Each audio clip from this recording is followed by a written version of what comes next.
दाम्पत्य विवाद में जब माँ की बात आती है तो हमेशा पत्नी की माँ को ही अधिक प्राथमिकता दी जाती है।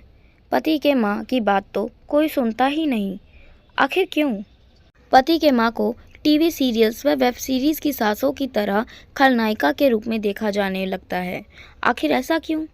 पति की माँ को आखिर में वृद्ध आश्रम ही जाना पड़ता है। आखिर क्यों?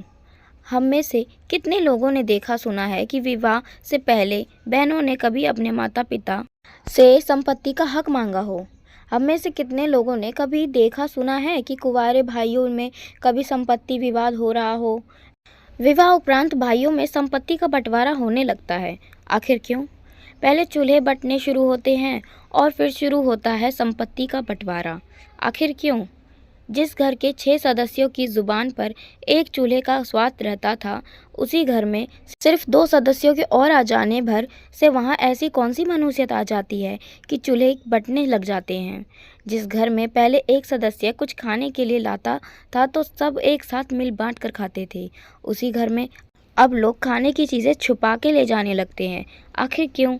जिस घर से 2 बेटियां पढ़ लिख कर इज्जत से विदा हो चुकी होती है, उसी घर में नई नवेली बहू को वह घर छोटा लगने लग जाता है। आखिर क्यों? ऐसे ही न जाने कितने ऐसे सवाल हैं जिसे सोच सोच कर हर पुरुष का दिल बैठता रहता है कि शादी करने पर कहीं मेरा परिवार ना बिखर जाए, कहीं किसी बात पर हम भाई आपस में लड़ ना जाए। आखिर उनके मन में यह डर कब और कैसे दूर होगा?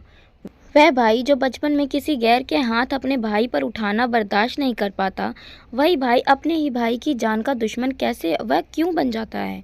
जब पुराने समय में कुछ दामादों और कुछ मर्दों ने बेटियों को दहेज के लिए जलाया और उनका सौदा किया, उन्हें मारा पीटा, उनकी हत्याएं तक की, तो हमने एक कहावत बना डाली कि सभी मर्द एक जैसे होते हैं। आखिर क्यों? क्या सचमुच में सभी मर्द एक जैसे होते हैं?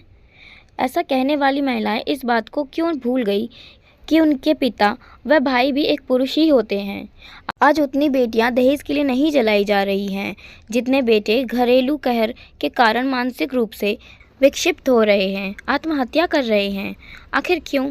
आज की तारीख में एक बेटे की मां को उसी समय से चिंता शुरू हो जाती है जब उसके बेटे की शादी की बात चलने लगती है।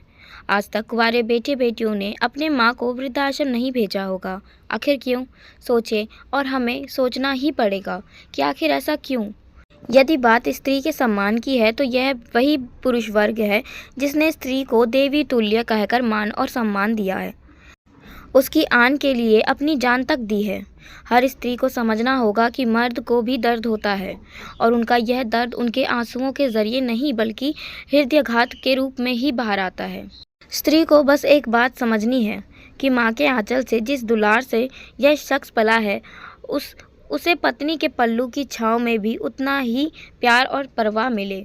चूल्हे ना बंटने पाए और उनको उसके अपने माँ बाप से बुढ़ापे में अलग ना होने पड़े।